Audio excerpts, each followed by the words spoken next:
Beyond the Loop. Chapter 5. The Rot of Memory. Lanny voiceover, her voice now fragile, whispering as if afraid to wake the cavern itself. The machine didn't just die, it rotted.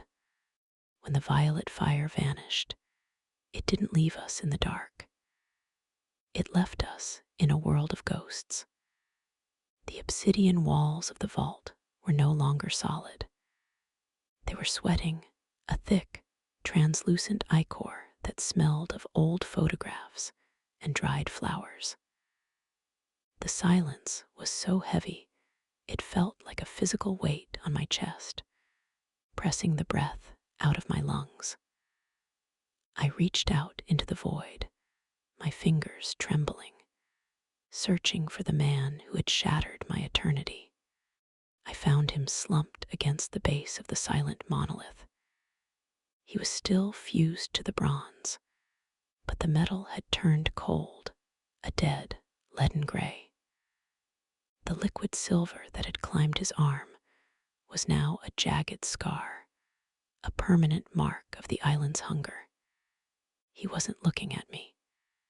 He was staring at the space where the fire had been. In the dim, sickly green light that still pulsed feebly from the walls, I could see his eyes. They were no longer the eyes of a hunter. They were hollowed out, filled with the debris of 1,000 memories that were no longer his. The air began to shimmer. The between was collapsing.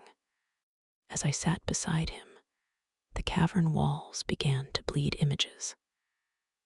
I saw a skyscraper of glass and steel piercing a gray New York sky. I saw a boardroom table where men in suits argued over numbers that meant nothing to the tide. I saw Sarah, not the shadow in the fire, but a woman in a yellow dress, laughing as she stepped into a taxi. The island was exhaling Elias past, vomiting his life into the obsidian vault. Elias reached out to touch the image of the taxi, his fingers passing through the shimmering light like smoke. He let out a sound, not a cry, but a whimpering moan of absolute loss. The island was mocking him. It was showing him everything he had traded for a handful of salt and a broken surfboard. But then the images shifted. My memories began to leak out too. I saw my mother's face 1,000 times over. I saw the same sunset, the same ritual, the same bowl of poi. But the images were decaying. My mother's face was melting into a mask of bronze. The sunset was turning into a wall of purple fire. The island was showing me the truth. My paradise was a construction, a beautiful cage built on a foundation of rusted gears and forgotten souls. I felt a sudden, sharp nausea. The metallic tang in the air grew sweet, sickeningly sweet, like fruit left to rot in the sun. The machine was no longer made of metal. The bronze rings were being strangled by thick, poolsing roots that grew before our eyes. The island was reclaiming its heart. It was no longer a machine of time. It was becoming a predator of flesh. The green light turned a bruised, sickly yellow. He didn't use words. He made a sound of surrender. He leaned his forehead against the cold bronze of the monolith and closed his eyes. He wanted the rot to take him. He wanted to dissolve into the memories of Sarah, even if they were just light on a wet wall. I grabbed his shoulders, my nails digging into his skin.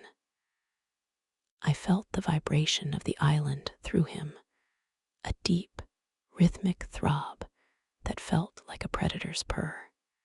"We have to go," I whispered, though the words felt like ash in my mouth. "The first night is almost over. If the sun rises and we are still down here, we won't be people anymore. We will be parts, just more gears in the rot." The floor beneath us began to soften. The obsidian was turning into a dark, viscous peat. We were sinking. The island was beginning to digest its variables. I pulled at him with everything I had. The scar on his arm flared with a dull, silver light. With a scream that tore through the stagnant air, he ripped himself away from the monolith, leaving a patch of skin, and silver fused to the dead metal. We stumbled toward the obsidian stairs, but they were gone. In their place was a vertical tunnel of thorns and pulsing veins. We climbed, not with hope, but with the desperation of rats fleeing a drowning ship. Behind us, the cavern let out a long, low sigh of disappointment. The memories on the walls screamed one last time before flickering out. And as we reached the surface, I realized the first night was ending. But the sky wasn't turning gold.